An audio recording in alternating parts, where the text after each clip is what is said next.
Menjelang pelantikan kepala daerah serentak pada 20 Februari mendatang oleh Presiden Prabowo Subianto, kepala daerah terpilih dari Sumatera Selatan, mulai dari gubernur, wakil gubernur, bupati, wakil bupati, dan wali kota, wakil wali kota, menjalani pemeriksaan kesehatan di gedung Kemendagri.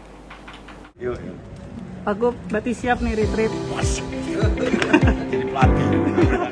Di antara kepala daerah terpilih yang menjalani pemeriksaan kesehatan di Gedung Kementerian Dalam Negeri, yakni pasangan Gubernur dan Wakil Gubernur Sumatera Selatan, Herman Deru Ciujang.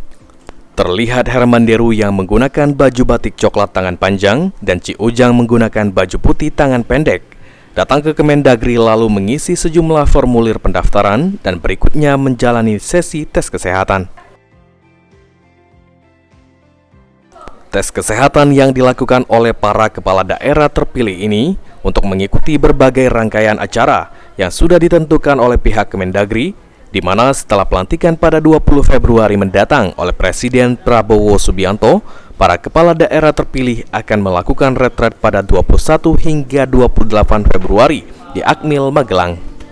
Terkait dengan pelaksanaan retret di Akmil Magelang, pengamat politik Kemas Hoirul Muklis menjelaskan, jika pembekalan di Akmil Magelang untuk kepala daerah terpilih nantinya guna menyatukan visi misi pemerintah daerah dengan pusat, serta mewujudkan program-program demi kesejahteraan masyarakat.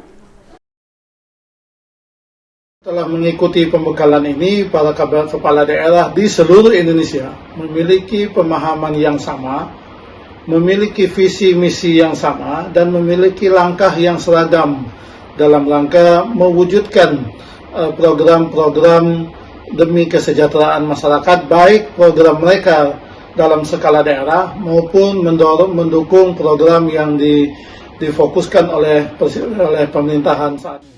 Tim Liputan PAL TV.